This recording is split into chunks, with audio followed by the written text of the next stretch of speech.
Welcome to our ongoing series of classes. This is class number 19 in the S'dei Chemed encyclopedia. In the standard, it is volume Ches 8 and Klolim Mareches Hagimel Simen Vav. We are up to subsection 14, which is on the bottom of the left-hand column of page 3222. Last three lines of the page, Yud Dalet. We're starting a new topic. It's all under the general section of Goy, of a non-Jew, and we're up to subsection, as I said, number 14. And in this one, what he's going to be discussing and referencing is the age of punishment for a non-Jewish, a Ben Noach transgressor, if one transgresses any of the 7 Noachite commandments. Now again, just to remind you, as we mentioned in the previous classes, basically what he's doing here in the S'dei Chemed is he's taking concepts, Talmudic concepts in Jewish law, in halacka, that we know how they work in Jewish law regarding the Jew, and we know the Torah law, how to apply it to the Jew. The question then becomes, does it, and if so, how does it apply to the Ben Noach? So today's discussion is going to be the age of punishment.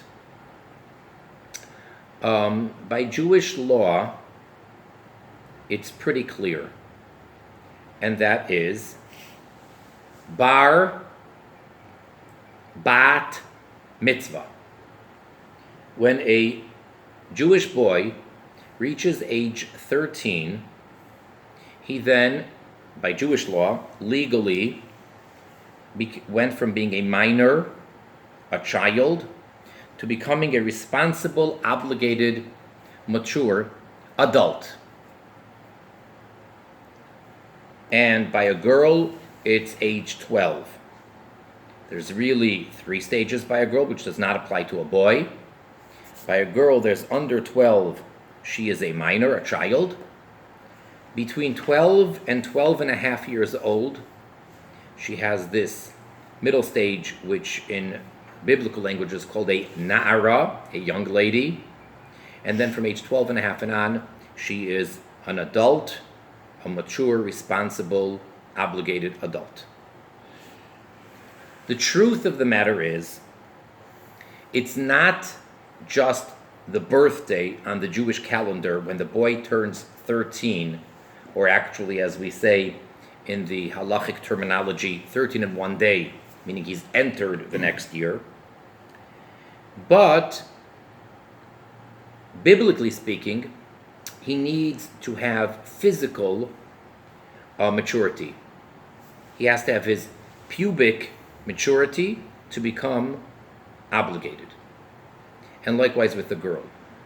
So the average is that it's age 12 for a boy, 13 for a boy, 12 for the girl.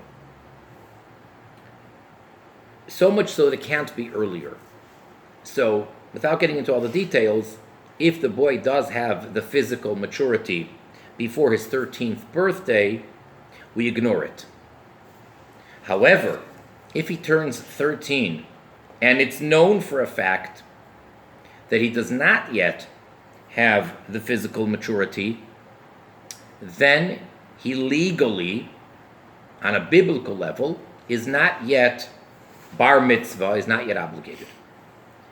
But when it comes to rabbinic rules, so then they said we'll go by the average, 13, and he's Bar Mitzvah. And there are many differences. But basically, once you reach that age, you have gone from being a minor to becoming an adult. There are certain halackas, certain Jewish law, which will apply only when he gets older, but for the most part, almost everything is from age 12 for the girl, age 13 for the boy. With very few exceptions. Now the question we're going to address here is, how does it work by the Bnei Noach? Now, for instance, there are certain things that by the law of the land, the United States, let's say, a person is considered a child until, I guess, age 18. When they turn 18 years old, they then become an adult. And certain things, I guess, would be 21. So the question is, by Jewish law, by the Torah law, does that have any bearing? And how are you supposed to deal with it? It doesn't make any sense logically to say that a 4 or 5-year-old child should be held as accountable as a 25-year-old. Doesn't make sense. But the question is, so where do you draw the line? Do you need to do what you don't do by the Jew? And that is, every single individual person has to be determined on his own or her own merits. And the court has to actually analyze and judge each individual. And if so, is there a window of space where that applies, where you can't be younger than such, and if you're older than that, we don't have to? Now, what are we going to say? A teenager?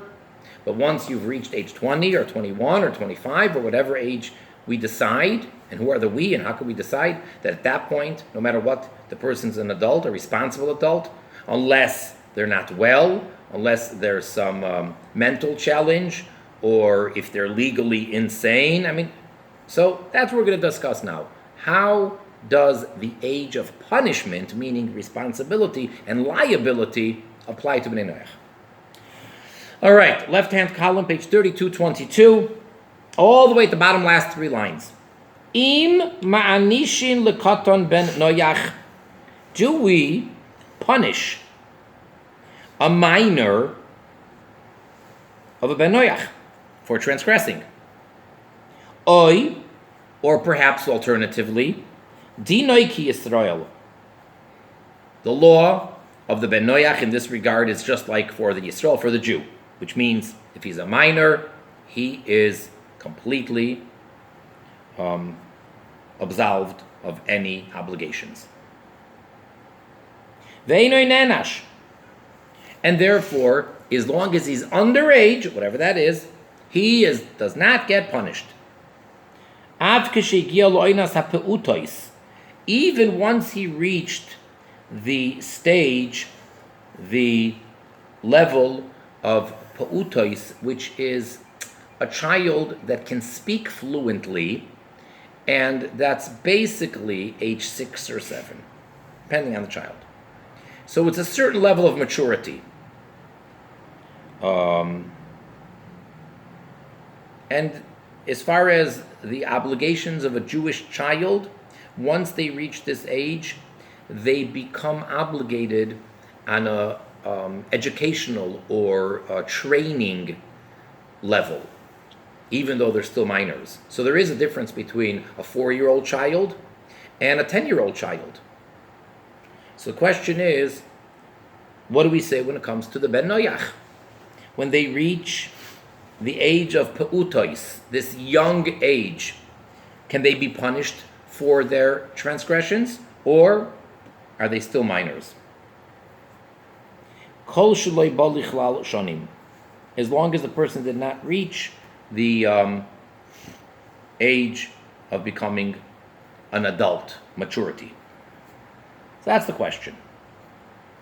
Hine, Panitbas b'seif katan chafalef rashamti layin b'zeh b'shalos tshuvas hagoyim chasam soifer v'shoyelu meishiv. So he says, I've already mentioned to take a look in the writings of the geniuses, the Chasam Sofer and the Shoyelu Meishiv, which are 2 contemporaries of the S'dei Chemed, may have preceded him by a little bit.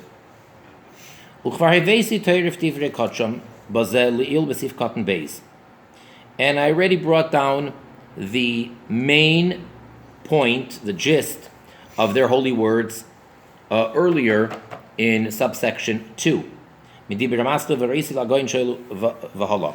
From the point back there, and he tells us, where the quote begins, where he says, V'ra'isi, etc. The Torah of Divrei HaGoyin base Shloimoi b'chelik Chaim Siman Samach Vav Sharasham Tisham. And then the main part, the gist of what another third author writes, and he references exactly where it is, and he says, I wrote that down there as well. Heim shehevi mashakasav b'chasam sefer. So there, he brings down this Chasam Sefer, Shediver HaRambam, quoting the Rambam Maimonides in the Laws of Kings, where he speaks of the Sheva Mitzvahs B'nei Noach. And the Rambam rules, She'ein ma'anishin l'katan ben Noach, that we do not punish a minor, which is a ben Noach. So explains the Chasam Sefer, his understanding, his reading of the Rambam.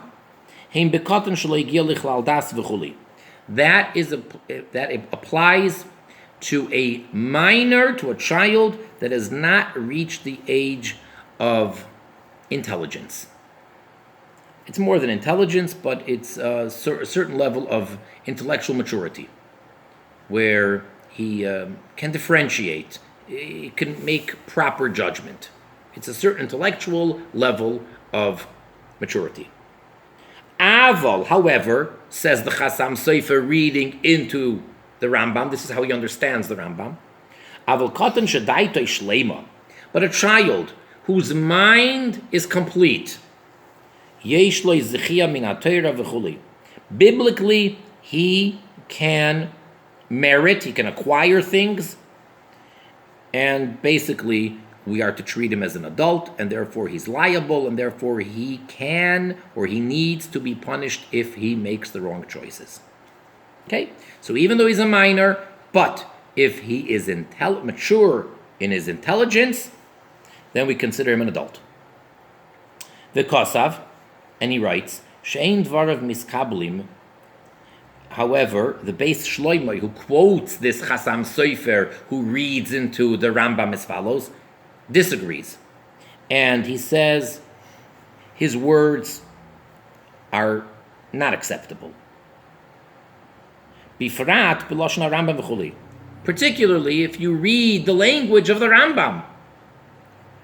Doesn't read like that. The Rambam is extremely precise and exact to the T of all the authors, of all the holy writings, all of the codifiers. The Rambam is so exact and so precise. His choice of words, what he says, what he doesn't say, how he says it, the order, etc., etc. Everybody takes the Rambam to, we view him even relative to the others on a different level as far as the meticulous precision.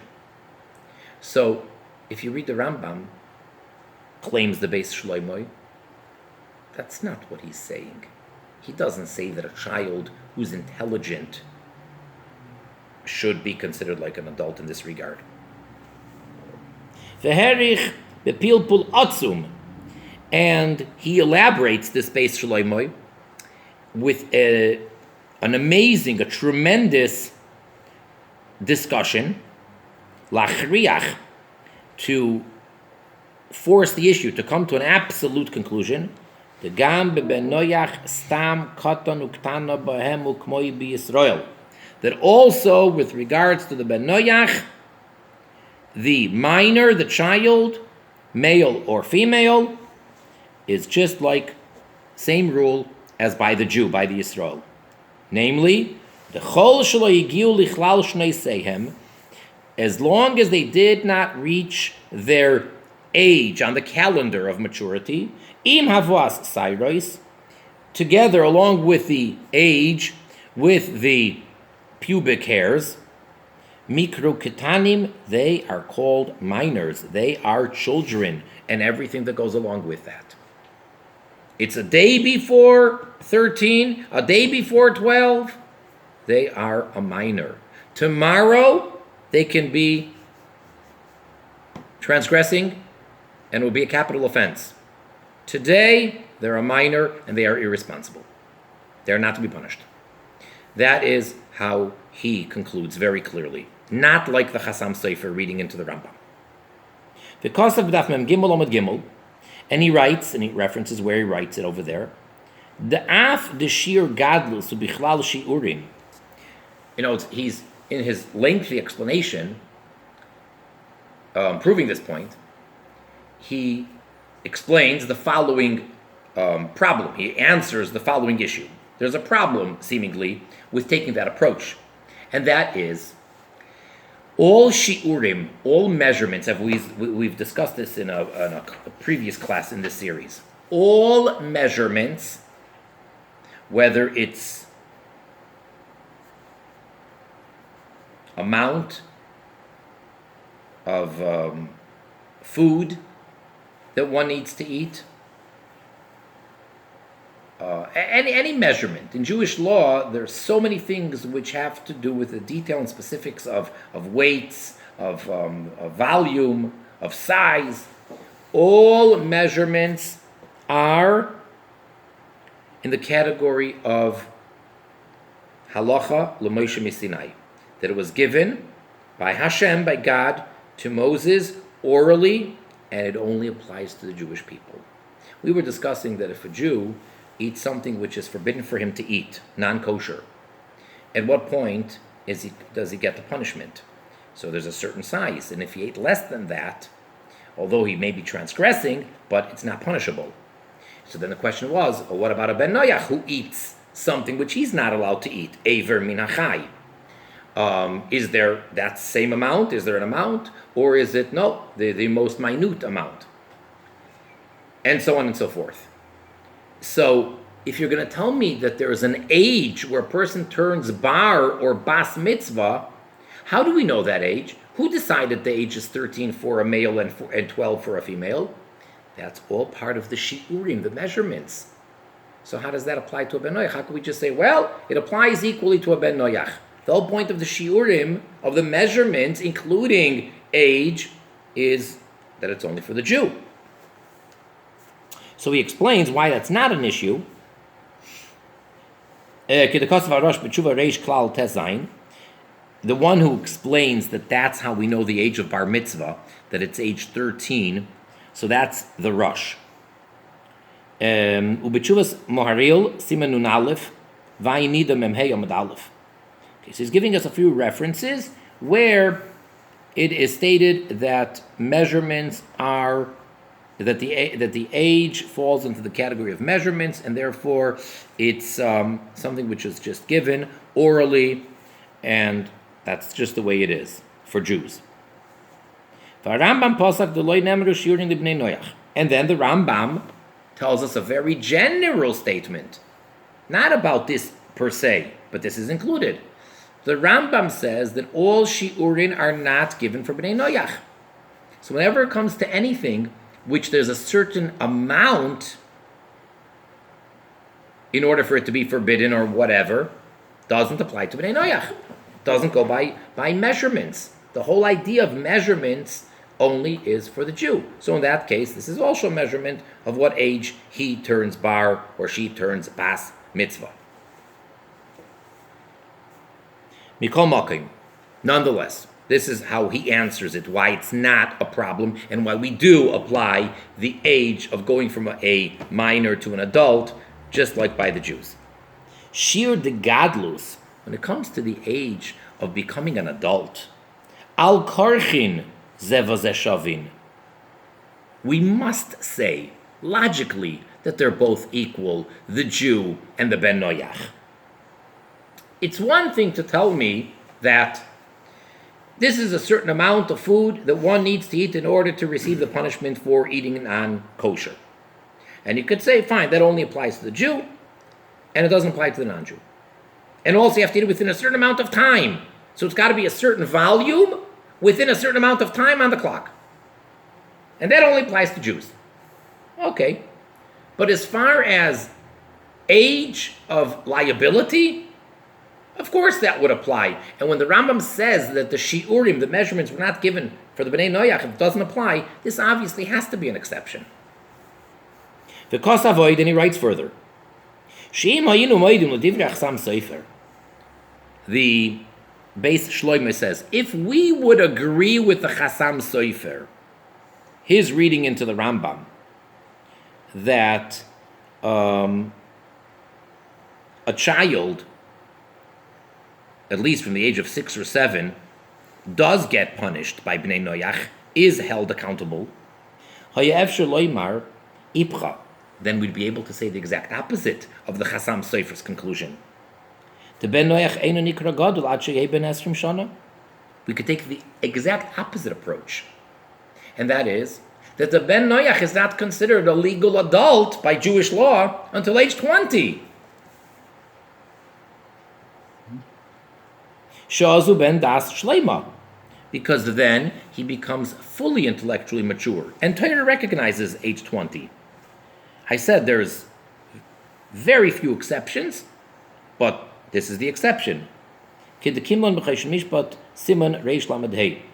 As in the Code of Jewish Law, tells us exactly which section, which chapter.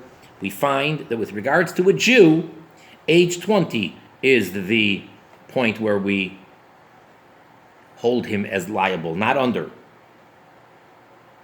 And the explanation for that case, why age 20? Shekain Shiaru, because this is how the rabbis were able to figure out the Oz Heavy Bar Das Shlema, that at that point the person is completely maturely intelligent. And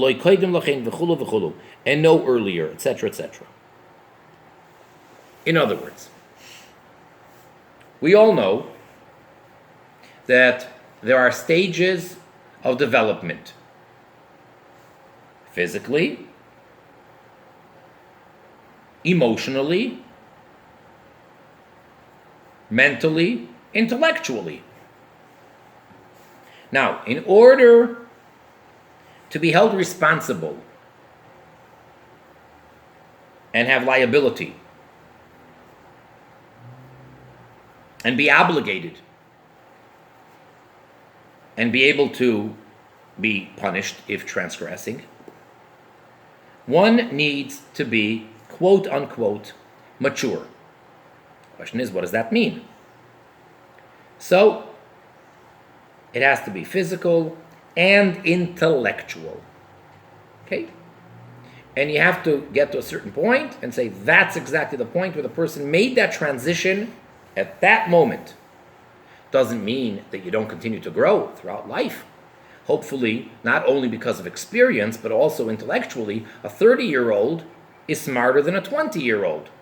And so on until, I guess, it goes downhill at some point. But otherwise, you're getting smarter. Again, not just from experience, life experience, which is a separate issue. Simply your mind, intellectually, the person. But at what point? So, for the Jew, we say age 13 is Bar Mitzvah. Fine. We mentioned at the beginning age 6 or 7. That's a certain level of intellectual maturity. It's not a very specific exact day like Bar Mitzvah. It depends on the child. But the average is 6 or 7.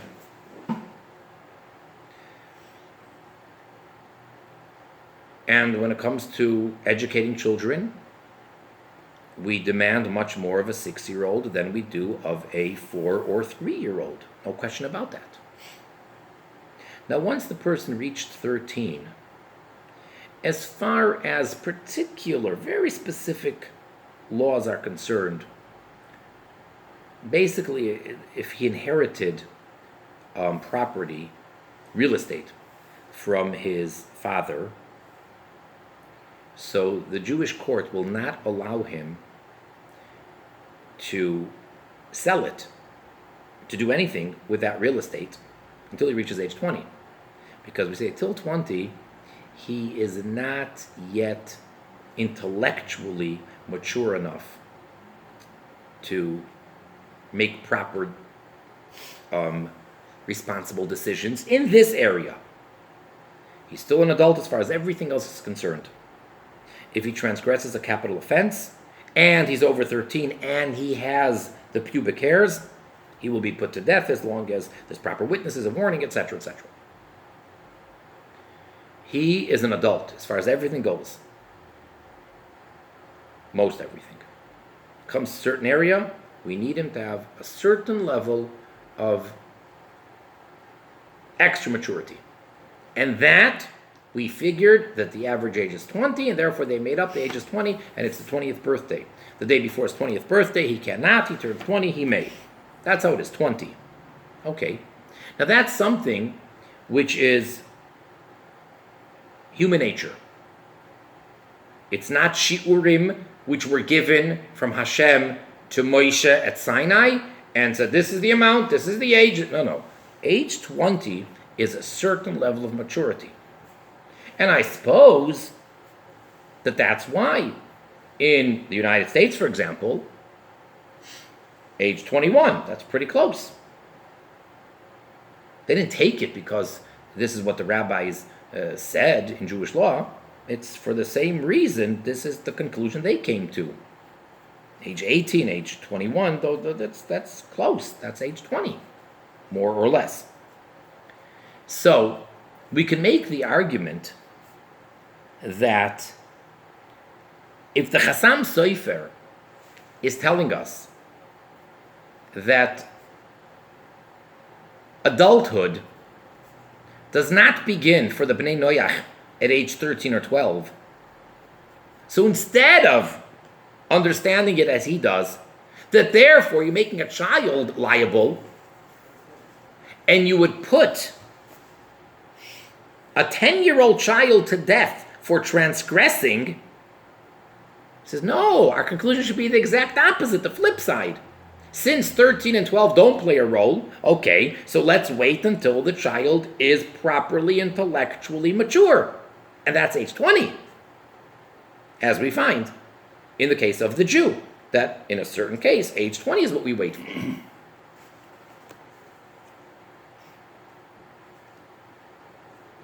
Ella, therefore, since we're rejecting this opinion of the Chassam Sofer, Sheho'iker, the main thing is, as we said, the Ben Noach, Shiur Gdulasei Ki Yisrael.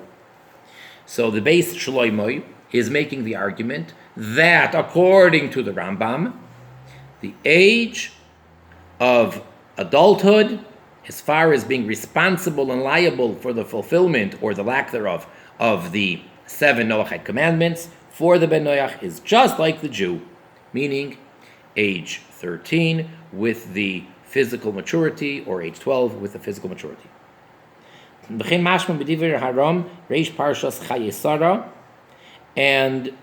so is implied from the words of one of the commentators on Rashi, on the Chumash on the Bible, in the beginning of the portion in Genesis of Chaye Sarah. And likewise from the words of another one of the commentators at the end of the Torah portion of Lech Lecha. And that is, that even prior to the giving of the Torah, there was an age of adulthood. Okay, you can't say that a child is held responsible. Makes no sense. A 2-year-old is held responsible? No. So where are you going to draw the line? 6 or 7? So therefore there is adulthood. And adulthood is the same as it is by a Jew. The Bedoiris Arishonim Hayazman Gadlus Shmoina Oy Ben Teisha Shani V'chuli. So he brings down the words of one of the commentators in the Talmud, in the tractate of Sanhedrin, that in the early generations, meaning prior to the giving of the Torah, the time of adulthood was 8 or 9. but there is an age. V'oid shakil v'tari, and he further discusses the back and forth. That you also have to have the physical maturity, and age in 8 or 9 seems to be too young, where the person does not yet have the physical maturity. What I just said now from the beginning is the gist of the holy words of the base Shloimoi, how he disagrees with the Chasam Sofer's understanding of the Rambam. And he therefore says it very clearly, age 13 and age 12, at least since the giving of the Torah, age 13, age 12 applies to everybody, to the Jew and to the Ben Noach alike. Gama goin magin elef b'simen tov mem ches b'chidushim seif sif katan ches kasav. And also he's bringing now from another one of the codifiers, another commentary, that he writes as follows. We mentioned in a previous class, either 1 or 2 classes ago, that when it comes to selling chametz before Passover, we mentioned that a Jew is forbidden not only to eat chametz, leaven, he's forbidden to derive benefit, he's forbidden from owning it. And we said that what is done, at least for the past hundreds of years, is that the Jew sells his chametz to a non-Jew. Because that's what we're discussing, how you transfer ownership. So this Magen Elef, he says that you should be careful that when the Jew is selling his chametz before Passover, do not sell it to a non-Jew that is a minor. The katan lein lo zechia, because a minor, a child, does not have the ability to acquire something. So this goes exactly against what the Chasam Sofer said. We quoted like about the 4th line in this column, on this page, where we said that the Chasam Sofer explains that a katan, a minor, who's got complete understanding, not a little child, but one who has full understanding, he biblically can be zoiche. And here, the Magen Elef is saying differently. He says, no, that a katan, a minor, does not have the ability to acquire. The rule is that small children, again, whatever age, 6, 7, perhaps 8, 9, but little children that have some understanding already, their acquisition is legal by Jewish law. So how do you say not? Hainu midrabanan. He says, no, that's only rabbinically speaking. Shetiknu loy, and they made us, this is a special benefit, it's a special institution that the rabbis made, that even though he really doesn't have the ability to acquire something, but they made him have it, mishum k'dei chayav, so that he can, have a livelihood, so that he can survive. Because if you have a child, and the child is independent, and you're not going to allow him to buy anything, so he's at everybody's mercies. That's not fair. So therefore, the rabbis instituted that what he acquires legally is his. Im kain, if so, yesh loymar shebeben noach lo tiknu. So by a ben noach, why in the world would we assume that they made that institution? Which means that it remains as it originally was biblically, that the child of no matter what age, as long as he's a minor, cannot acquire anything. And for that reason, don't sell your chametz to him, because he can't really own it. He explains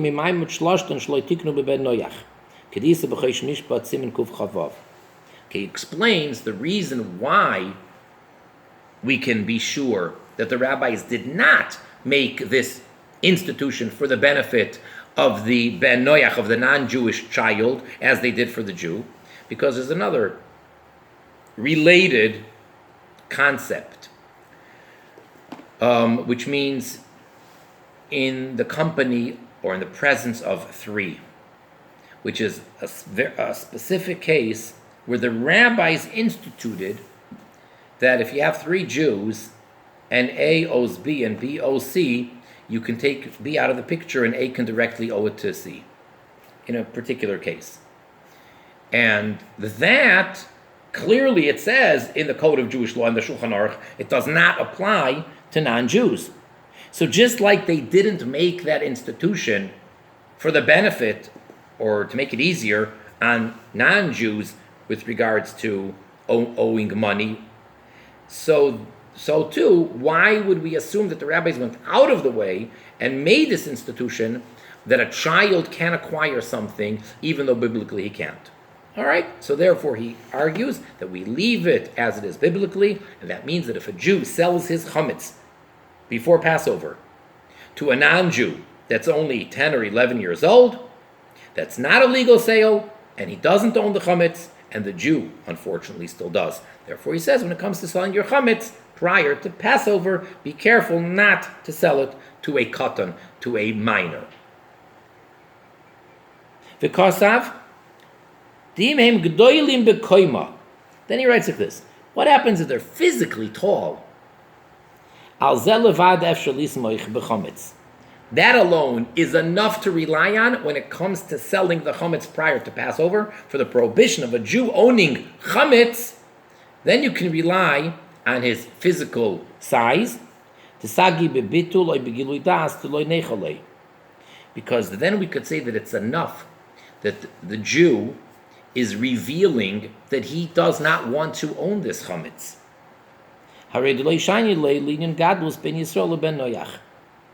So we see that he doesn't make a distinction over here between a Jew and a non-Jew when it comes to being an adult. All right, when it comes to the chametz,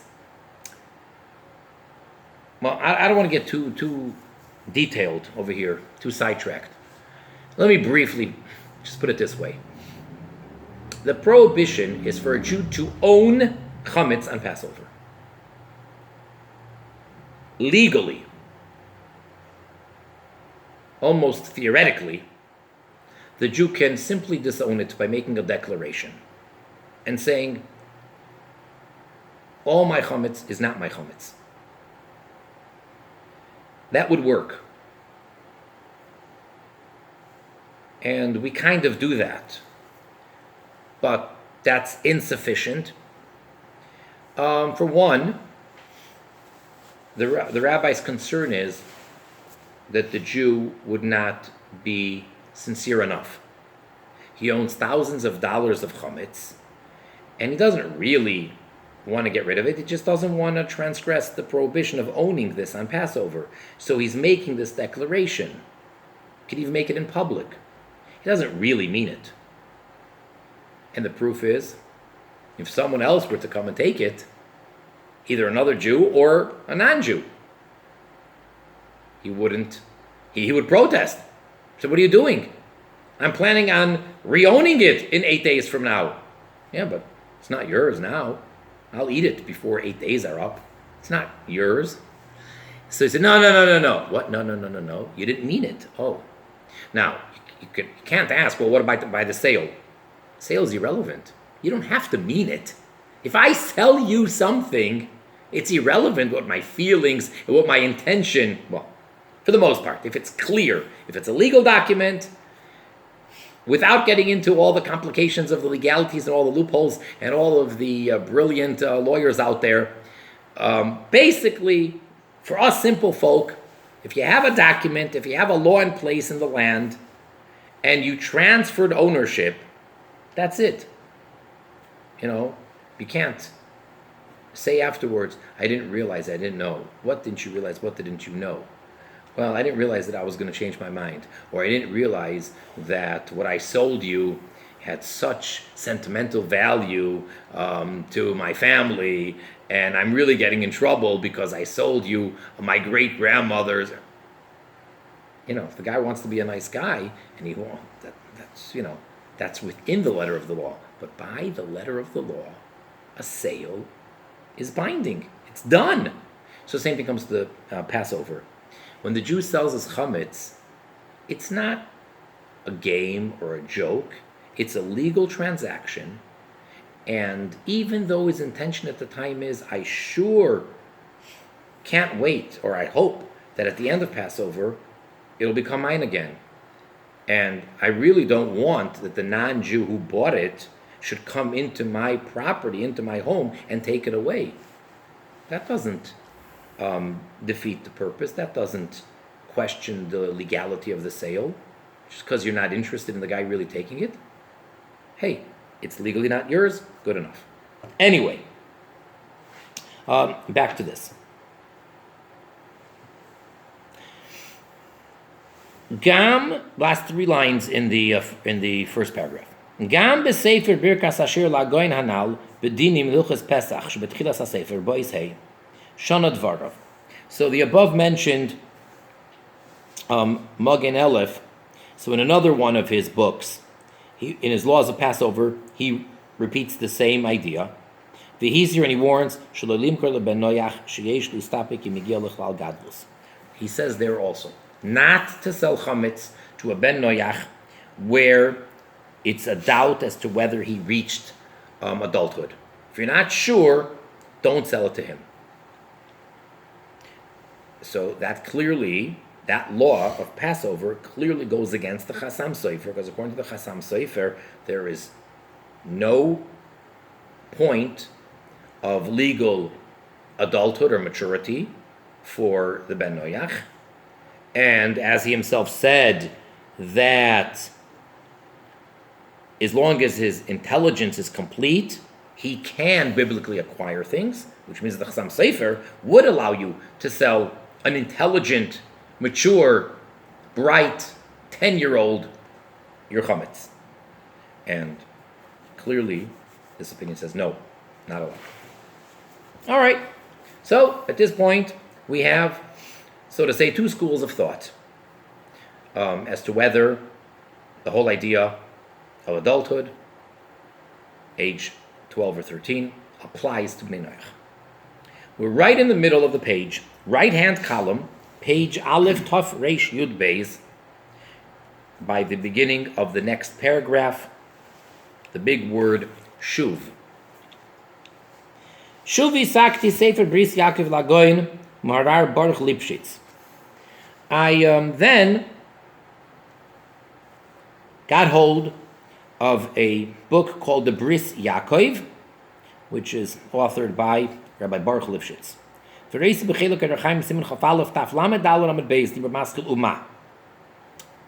then he references where exactly in that book. Shekosav, that he wrote.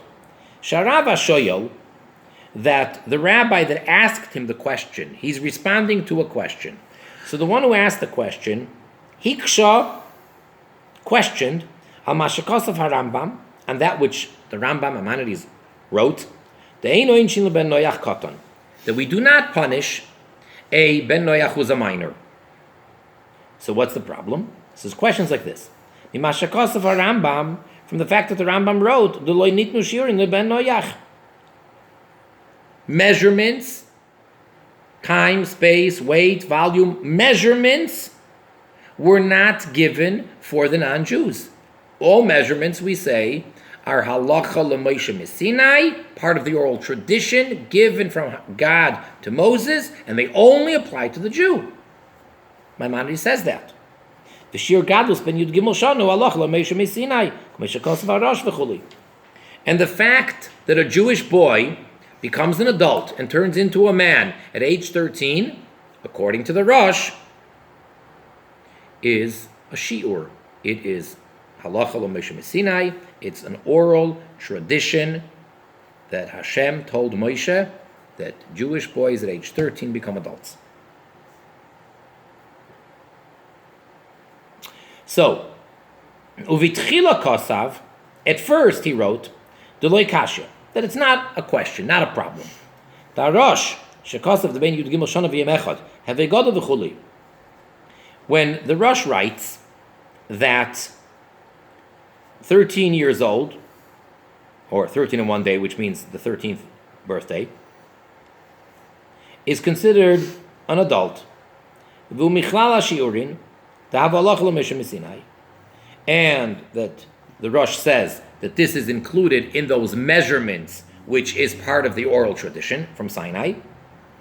Lav lememra is not to say the ilav hilchasa, that if not for this oral tradition that we have passed down, that God gave Moses, if not for that, hayumanishin katan ben arba v'chamishanim, so then we would punish a child of age 4 or 5. Is that what you would say? No. Shein loy das. The child does not have intelligence.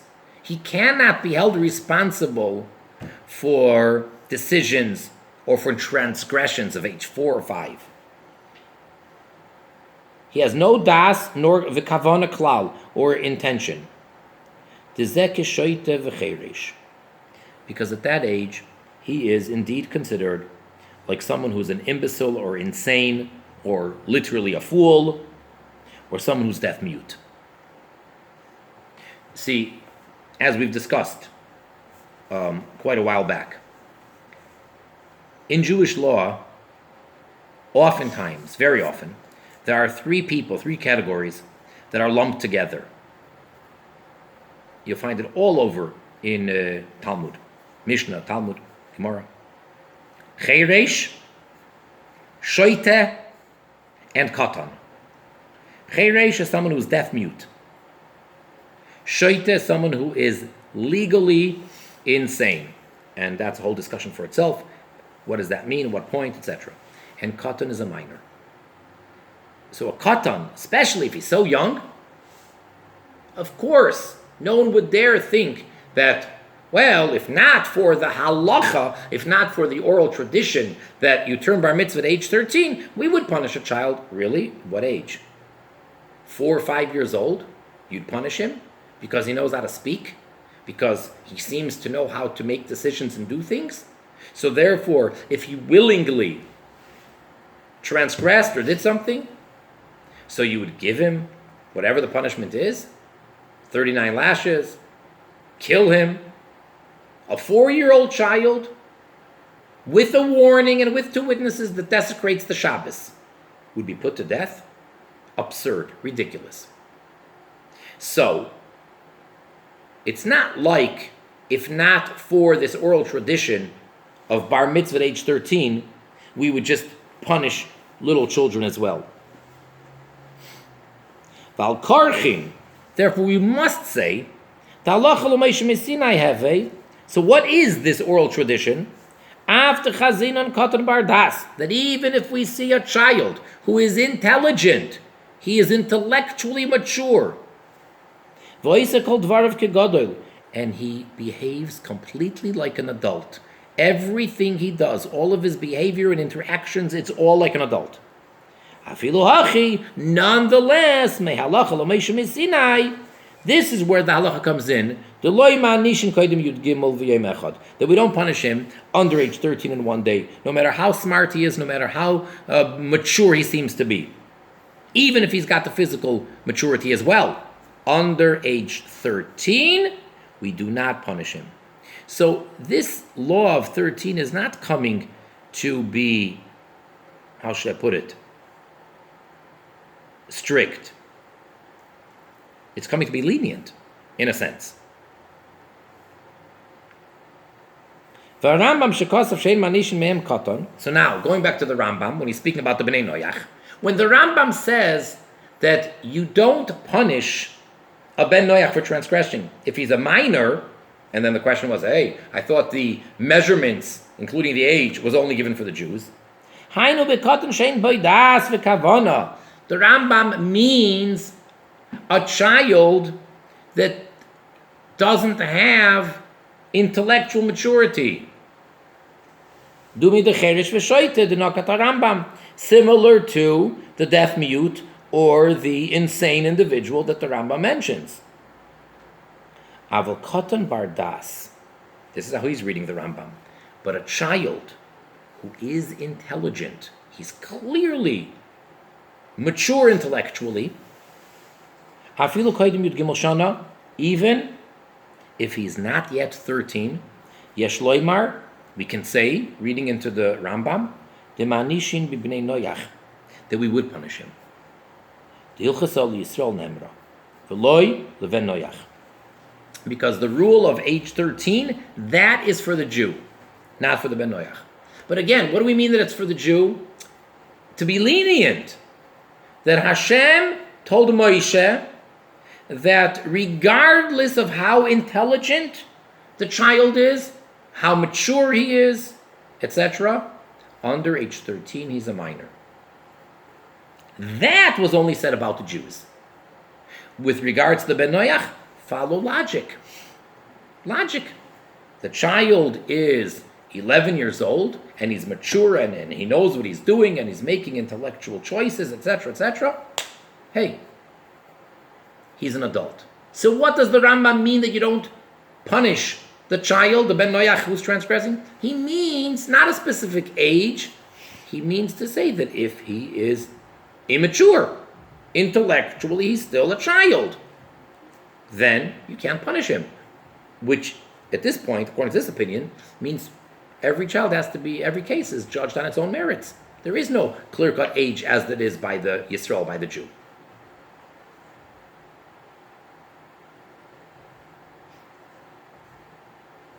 Shuv Kosav, furthermore he writes,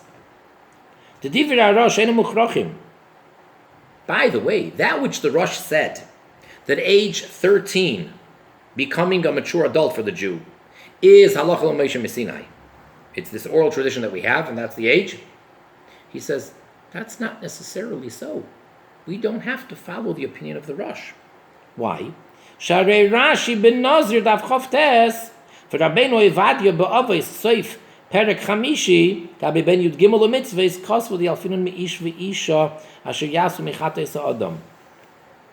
So, it is actually a dispute between what we call the Rishonim, which is the earlier commentators, meaning to say the era in which the Rambam lived, as well as the Rosh, as well as Rashi. Now, without going into details, there are rules as to who can argue with who. Generally speaking, the same era can argue with each other. So Rashi and the Rambam can argue, no problem. Rashi and the Rosh can argue. Rambam and the Rosh can argue. Okay?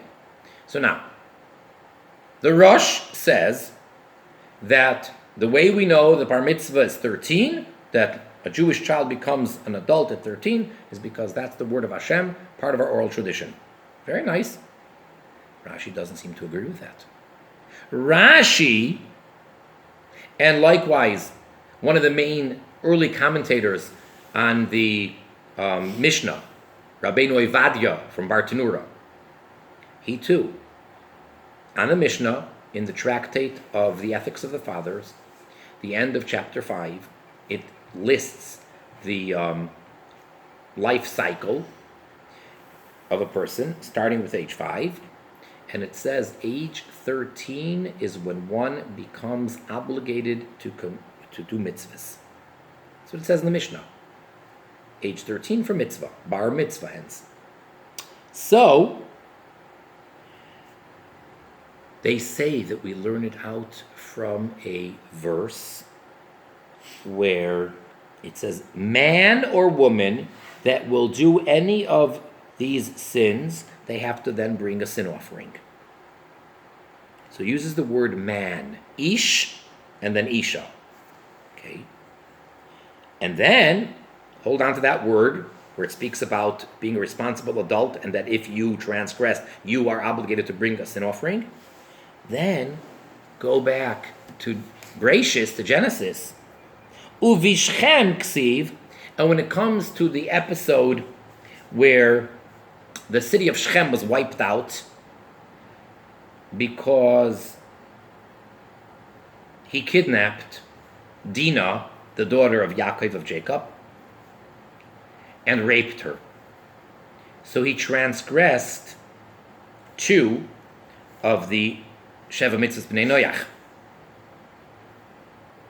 Kidnapping, that's stealing, and he defiled her. Now, 2 brothers, Shimon and Levi, her 2 brothers, they went and they came up with a whole plot, and they basically wiped out the entire city. They killed everybody, saved their sister, and they killed everyone. What is the language that the verse uses there in the story of Shechem? Ish Charboy. He's 2 brothers. It says each man, using the word Ish, took his sword. Shimon and Levi, which are sons number 2 and 3 of Jacob. Each one took his sword and went out and killed everybody. Now, if you work it out, how old were they at the time? Very interesting. At that point, Levi was 13 years old. Actually, that was the day that he turned 13. V'karilu ish, and yet what does the verse call him? Ish. Im kain, if so, gam beben noyach hadin kain v'chulu. So if you're going to take the approach of Rashi, that it's not halakha l'Moshe misinai, but it's because the verse is telling us what age a person becomes an ish, then there's no difference. And it's not only for the Jew, but it's for the Ben Noach as well.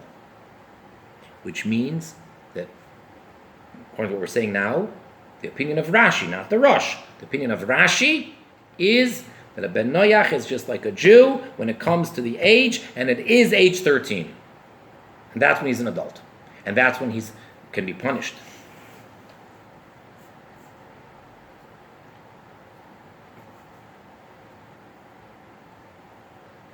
Ve'efsher, and possibly, Da'arosh HaKos of the Ben Yud Gimel Shana V'yem Echad, who mehalach lo Moshe Misinai.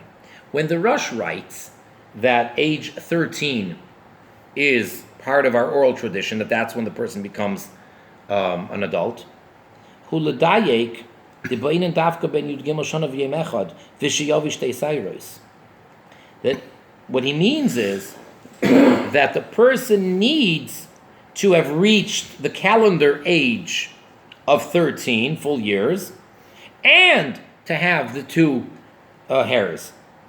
But if he did not yet physically produce those hairs, the pubic hairs, even though he's 13, Dinoi Kikatan. According to the Rosh, he would still be considered a child, a minor. That was part of the halakha Mishmi Sinai, that even though he reached the right age, but because physically he's not yet mature, so he's still considered a minor. But when it comes to the Ben Noach, yesh loymar, then we can say Kishu Ben Yud Gimel Shana Av Shelo Hevi Cyrus Hevi Kegadol. That's the distinction.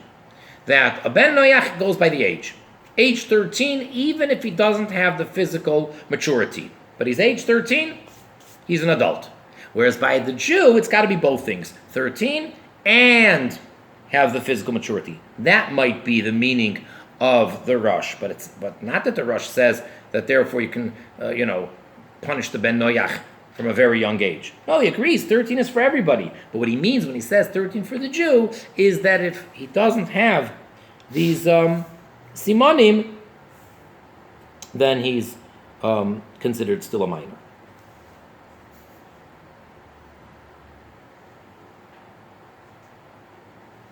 Ach b'tshuvas Moharil simanun aleph.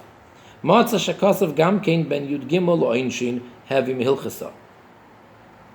However, in another source, it says also that age 13 is the age of punishment, which is part of our tradition, like the Rosh said. Because of Lashoyel, Me'ahid ish charboy. So then he writes to this person asking that from that verse in the episode of Shechem, where it says that each man, every ish of the two people, Shimon and Levi, took his sword, Akate, but still, Minolon de Pachas Miyud Gimel loy hevi ish v'chulu. All that proves is that 13 is called a ish. How do we know that younger is not called an ish? You found me a verse which is calling two people, two brothers. The younger of the two turned 13 that day, and it calls him an ish. How do I know that that implies that 12 and 11 and 10 is not an ish? All I know is that at least at that point he's an ish. So from that we went to the verse that says that if an ish transgresses, he has to bring a sin offering. How do I know that under 13 it doesn't apply?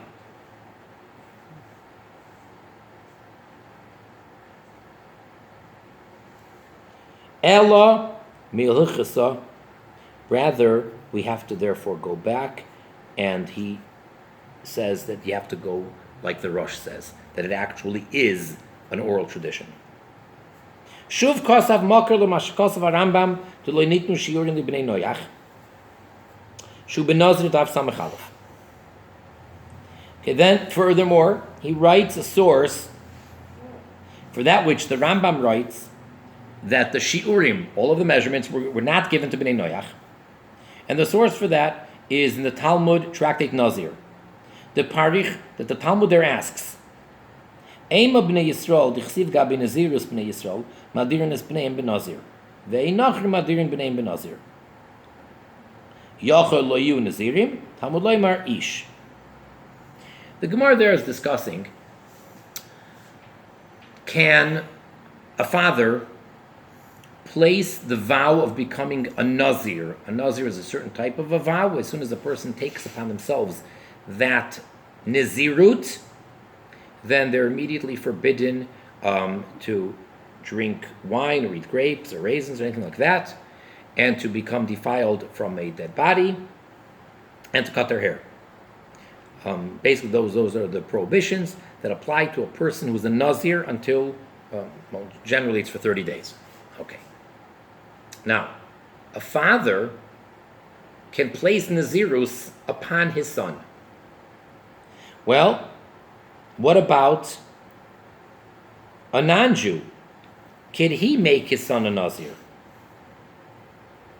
So the Talmud brings in that it says clearly when it introduces this whole section of the vow of becoming a nazir, it says Bnei Yisrael, which clearly implies that only Jews.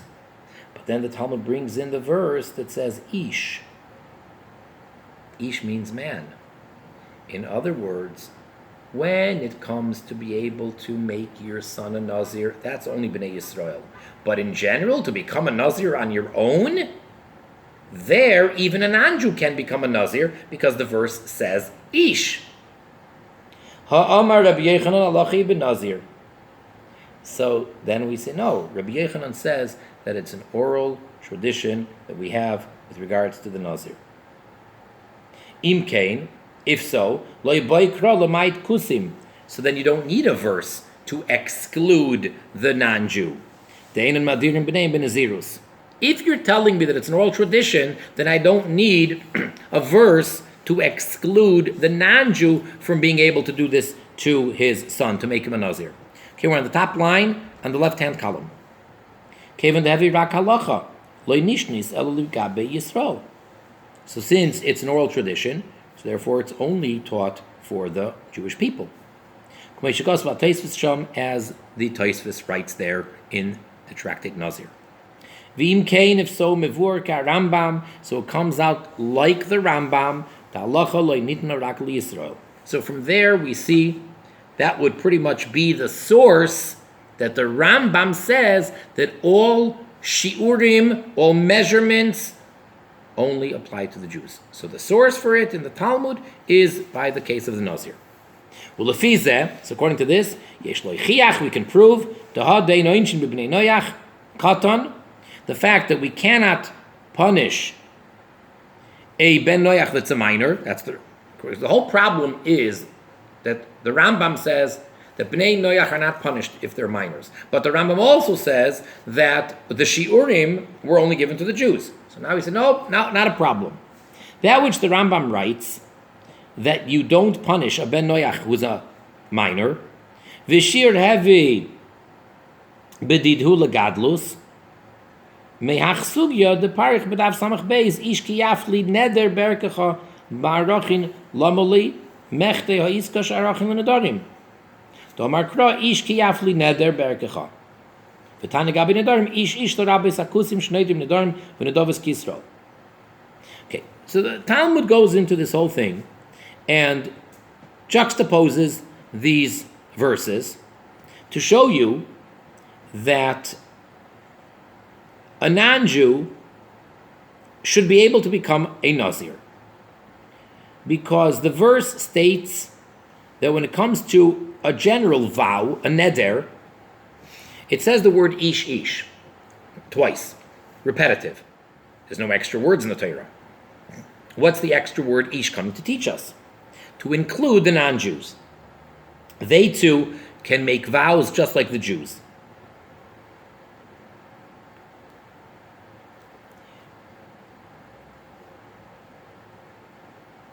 So then we say, well, what we need it for is this case of a child exactly within 1 year prior to their bar or bas mitzvah. If the boy from his 12th birthday till his 13th birthday, he's a minor. When it comes to vows, it's an exception. And if he made a vow, we need to examine the child's intelligence. Does he really understand what he said, what that meant, and what the ramifications are? If he did, it's binding biblically. Very interesting. He's under Bar Mitzvah. He's a minor. This is an exception. If he's under 12, I don't care how smart he is, irrelevant. It's a child, it's a minor, not binding, not punished. If he's over 13 and he made a neder, he made a vow, it's binding. But this 1 year, that's what the verse is teaching us. A very, very specific case. What about the opinion that says that this whole idea of that 1 year that we have to check the child and see if he understood, and if so, it's binding, and if not, that's rabbinic, that it's not biblical. Ish kiyafli lamali. So then why do I need the verse that says, if a man will make a vow? That seems to be superfluous. So he says, to teach you this rule with regards to the non-Jew, that the non-Jew biblically has that 1 year prior to his adulthood, from 12 to 13. Ayin Sham Rashi. Then he says, take a look in the Rashi commentary there. Im Kain, if so, Mivur, comes out clear, Dizman Ika Gamkin Bekusi Lishir Gadlus, that there is an age of maturity for a non-Jew. Because that's why the verse is coming to teach me that when it comes to a vow, to include possibly the year before his adulthood. And we're talking about a non-Jew. So there you have it. So obviously, biblically, there is the age of adulthood for the non-Jew.